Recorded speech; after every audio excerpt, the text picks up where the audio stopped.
அந்த பாட்டு அத்தனை பிரமாதமாக வந்திருந்துச்சு. இருந்தாலும் எம்ஜிஆருக்கு ஏதோ ஒரு விஷயம் உறுத்தலாகவே இருந்துச்சு. அந்த பாட்டு வரிகளை மீண்டும் மீண்டும் எம்ஜிஆர் படித்து பார்த்துட்டே இருந்தார். இப்போது எம்ஜிஆருக்கு புரிஞ்சு போயிடுச்சு. அந்த லைனை மட்டும் அடிக்கோடிட்டு இதை கவனிச்சிங்களான்னு பக்கத்தில் இருந்த இயக்குனர் சங்கரிடம் கேட்கிறார் எம்ஜிஆர். இயக்குனர் சங்கருக்கு ஒன்றும் புரியலை. என்னது அப்படின்னு முழிச்சு நிற்கிறார். உடனே எம்ஜிஆர் கவிஞரை வர சொல்லுங்கன்னு சொல்ல கவிஞர் கண்ணதாசன் சத்யா ஸ்டுடியோவுக்கு விரைகிறார். எம்ஜிஆரை பார்த்துட்டே நிற்கிறார். எனக்கு நீங்கள் வர சொல்லுவீங்கன்னு தெரியும், என்ன விஷயம்னு தெரியும், சொல்லுங்க அப்படின்னோடனே அதுதான் அப்படின்னு அந்த வரியை சுழிச்சு காட்டுறார் எம்ஜிஆர். சிரிச்சுட்டே கண்ணதாசன் இந்த வரியை பக்கத்து வரியோட சேர்த்து பாருங்க, உண்மை புரியும் அப்படின்னு சொல்கிறார். அப்படியே எம்ஜிஆர் பார்க்குறார், சரி அப்படின்னுங்கிறார். ஆனால் இயக்குனர் இப்போ விட மாட்டார். இல்லை உங்களுக்கு இது தப்புன்னு தோணுதில்ல, இந்த பாட்டு வரியை மாற்றிடுவோம், இந்த பாட்டு வரி இருக்க வேண்டாம் அப்படின்னு சொல்கிறார். கவிஞர் சொல்கிறாரு, இல்லை அப்படிலாம் அவசரப்பட்டு முடிவெடுக்காதீங்க, இது காலத்துக்கும் அழியாத பாட்டு, எம்ஜிஆரினுடைய புகழ் சொல்கிற பாட்டு, அதனால் இந்த பாட்டினுடைய எந்த வரியையும் மாற்றிடாதீங்க அப்படின்னு சொல்கிறார். எம்ஜிஆருக்கும் கவிஞர் சொல்கிறது தான் சரின்னு படுது. இல்லை, கவிஞர் என்ன எழுதினாரோ அந்த வரிகள் அப்படியே இருக்கட்டும், பாட்டு வெளியாகட்டும், பார்த்துக்கலாம் அப்படின்னு சொல்கிறாரு. பாட்டும் வெளியாகிறது. வெளியான போது சரியான ஹிட்டு. இன்னைக்கு வரையும் காலத்தால் அழிக்க முடியாத பாட்டாக அது இருக்கிறது. இது எந்த அளவு ஹிட்டுனா, ஒரு முறை சிவாஜியே கவிஞர் கண்ணதாசனை மறுத்து, என்ன கவிஞரே, எம்ஜிஆருக்கு தான் இப்படியெல்லாம் பாட்டு எழுதுவீங்களா, இப்படியெல்லாம் எனக்கு எழுத மாட்டீங்களான்னு கேட்கிற அளவு அவ்வளவு அற்புதமாக வந்திருந்தது அந்த பாட்டு. அந்த பாட்டு என்ன, ஏன் எம்ஜிஆர் அந்த பாட்டில் ஏதோ ஒன்று தப்பாக இருக்குதுன்னு நினச்சாரு, அதுக்கு கவிஞர் சொன்ன விளக்கம் என்ன, மொத்தத்தையும் இந்த வீடியோவில் பார்க்கலாம்.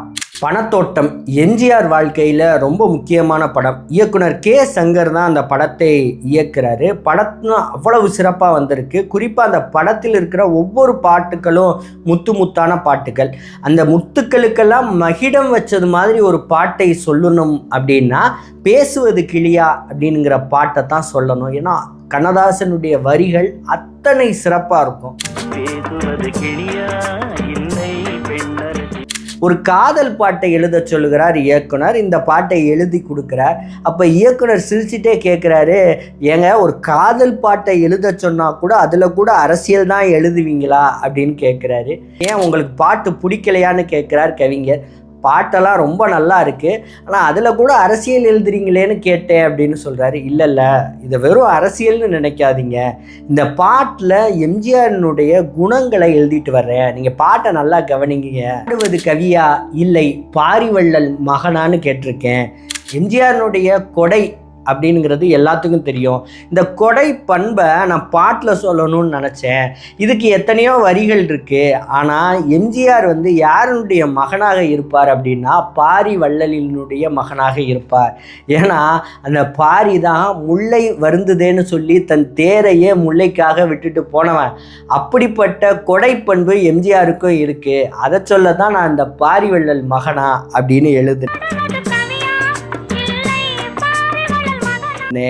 அப்படின்னாரு. எம்ஜிஆருக்கு என்ன பிரச்சனை அப்படின்னா, அதுக்கு அடுத்த வரியில தான் எம்ஜிஆருக்கு பிரச்சனை இருக்கு. என்னன்னா, சேரனுக்கு உறவா அப்படின்னு கவிஞர் எழுதியிருப்பாரு. சேரனுக்கு உறவா அப்படின்னு கவிஞர் எழுதியிருக்கிறதுக்கு எம்ஜிஆர் என்ன நினச்சிக்கிட்டாருன்னா, ஓஹோ நம்மளை மலையாளின்னு சொல்கிறாரு போல் அப்படின்னு நினச்சிட்டு தான் கவிஞரை அழைச்சி, என்னங்க சேரனுக்கு உறவா அப்படின்னு எழுதியிருக்கீங்க அப்படின்னோன்னா கவிஞர் விளக்கம் சொல்கிறாரு. இதை நீங்கள் அடுத்த வரியோடு சேர்த்து பார்க்கணும். சேரனுக்கு உறவா செந்தமிழர் நிலவா அப்படின்னு கேட்டிருக்கேன். செந்தமிழர் நிலவு. நீங்கள் இங்கே சேர நாடுங்கிறது ஏதோ தமிழ்நாட்டிலிருந்து வேறுபட்ட நாடு கிடையாது. சேர நாட்டினுடைய இலக்கிய பங்களிப்பு, அத்தனை இலக்கிய பங்களிப்பை தமிழ் சமூகத்துக்கு செஞ்சுருக்கு. அதனால் சேர நாடு கொடுத்த செந்தமிழர் நிலவு நீங்கள், அதனால தான் இப்படி வரி எழுதியிருக்கேன்னொன்னே இந்த வரி எம்ஜிஆருக்கும் லயத்து போயிட்டார். கவிஞருடைய வார்த்தைகள் அப்படி இல்லையா, இந்த வார்த்தைகளில் எம்ஜிஆரும் விழுந்துட்டார். சரி இருக்கட்டும், எதையுமே மாற்ற வேணாம், இந்த பாட்டு அப்படியே இருக்கட்டும் அப்படின்னு எம்ஜிஆரும் ஒப்புதல் கொடுக்க பாட்டு வெளியாகிறது. இன்னைக்கு இருந்த எல்லா தலைவர்களும் விரும்புகிற ஒரு நடிகராக எம்ஜிஆர் இருந்தார். இதை ஒரே ஒரு வரியில் கண்ணதாசன் சொல்லியிருப்பார். மன்னாதி மன்னர்கள் கூடும் மாளிகையா உள்ளம். உங்கள் உள்ளம்னுங்கிறது பல மன்னாதி மன்னர்கள் கூடும் மாளிகை அப்படின்னுங்கிறத சொல்லியிருப்பார். மாதிரி எழுதுறதால தான் கண்ணதாசனை கவிஞர்னு எம்ஜிஆர் அழைக்க மாட்டார், கடவுளேன்னு தான் எம்ஜிஆர் அழைப்பார். நாடோடி மன்னனுடைய படப்பிடிப்பு வேலைகள் நடந்துட்டுருக்கு. அப்போது எம்ஜிஆர் என்ன சொல்கிறாருன்னா கண்ணதாசன்கிட்ட, காலையில் 8 மணிக்கு வந்துருங்க, சில கதைகள்லாம் மாற்ற வேண்டியது இருக்குது, சில வசனங்கள் சேர்க்க வேண்டியது இருக்குது, 8 மணிக்கு வந்துருங்க அப்படின்னு சொல்கிறாரு. சொன்னோன்னே கண்ணதாசன் சரி அப்படின்றாரு. ஆனால் கண்ணதாசன்கிட்ட என்ன பிரச்சனைனா, அவர் சொன்ன டயத்துக்கு வரமாட்டார், எப்போதும் கொஞ்சம் லேட் கம்மர் தான் அவர். அதனால் எம்ஜிஆருக்கு இது தெரியும். அதனால் அவர் என்ன செஞ்சிட்டாரு அப்படின்னா, பட்டுக்கோட்டையை 8 மணிக்கு வர சொல்லிடுறாரு. பட்டுக்கோட்டை ஷார்ப்பாக 8 மணிக்கெலாம் வந்துடுறாரு. பட்டுக்கோட்டையும் எம்ஜிஆரும் உட்கார்ந்துருக்குறாங்க. கண்ணதாசன் 8 இல்லை, 9 இல்லை, 10 இல்லை, 11 மணிக்கு வர்றாரு. 11 மணிக்கு வந்தோடனே எம்ஜிஆர், ஓஹோ உங்களுக்கு இப்போ தான் 8 மணி ஆகுதா அப்படின்னு பட்டுக்கோட்டையும் சேர்ந்து ஒரு பாட்டு ஒன்று ரெடி பண்ணோம். நான் சுச்சுவேஷன் சொன்னேன், அவர் முழுக்க அந்த பாட்டை எழுதிட்டாரு, நீங்கள் அந்த பாட்டை படித்து பாருங்களேன், ஏதாச்சும் திருத்தம் இருந்தால் சொல்லுங்கள் அப்படின்னோடனே கண்ணதாசன் பதறிடுறாரு. ஐயோ, பட்டுக்கோட்டை பாட்டில் நான் திருத்தம் சொல்கிறதா? அதெல்லாம் இல்லை, தாங்க நான் வேணால் படித்து பார்க்குறேன் அப்படின்னு சொன்னோன்னே எழுதப்பட்ட அந்த பாடலை கண்ணதாசன்கிட்ட கொடுக்குறாங்க. கண்ணதாசன் அதை வாங்கி படித்து பார்க்குறார். படித்து பார்த்துட்டு, இதுக்கு என்ன 4 அடி கூட அடிச்சிருக்கலாம், இப்படி என்னை அவமானப்படுத்தக்கூடாது அப்படின்னு சொல்கிறாங்க. அது என்ன பாட்டு தெரியுமா? தூங்காதே தம்பி தூங்காதே. சில பொறுப்புள்ள மனிதர்களின் தூக்கத்தினால் இங்கு பொன்னான வேலையெல்லாம் தூங்குதுப்பான்னு பட்டுக்கோட்டை எழுதுனது யாருக்கு பொருந்ததோ இல்லையோ, அது கண்ணதாசனுக்கு பொருத்தமாக அப்போ இருந்துச்சு. ஆனால் அவர் அப்போ கண்ணதாசனை தான் மனசில் வச்சு இதை எழுதினாரா அப்படின்னுங்கிறது நமக்கு தெரியலை.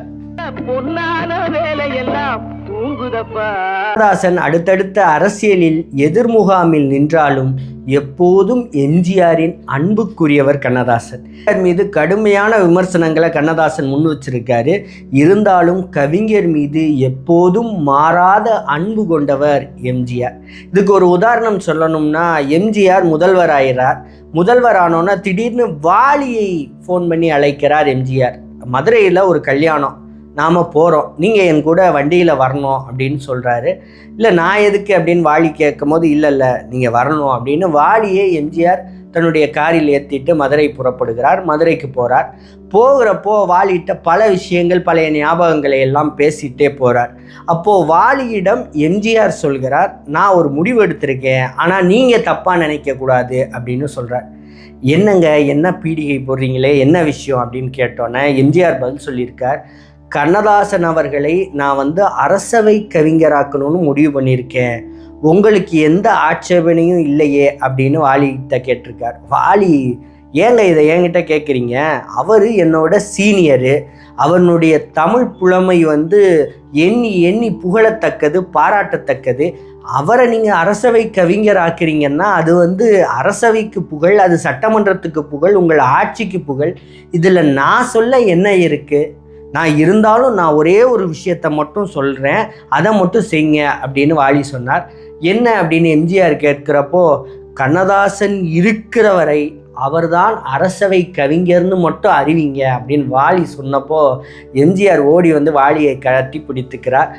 பரவாயில்ல, நீங்கள் என்னதான் கண்ணதாசனுக்கு எதிரில் நின்று எழுதினாலும், போட்டியாளராக இருந்தாலும் கண்ணதாசன் மீது மாறாத அன்பு வைச்சிருக்கீங்க அப்படின்னு வாலிகிட்ட சொன்னபோது வாலி எம்ஜிஆரிடம் சொல்லியிருக்கிறார், நீங்கள் மட்டும் சும்மாவா, உங்களை பல மேடைகளில் பல்வேறு விமர்சனங்களுக்கு கண்ணதாசன் ஆட்படுத்தியும் கண்ணதாசன் மீது மாறாத அன்பும் நேசமும் கொண்டிருக்கிறீர்கள். இது நீங்கள் கண்ணதாசன் மீது கொண்ட அன்பு இல்லை, தமிழின் பால் கொண்ட அன்பு அப்படின்னு சொல்ல எம்ஜிஆரும் நிகழ்ந்திருக்கிறார், வாலியும் நிகழ்ந்திருக்கிறார்.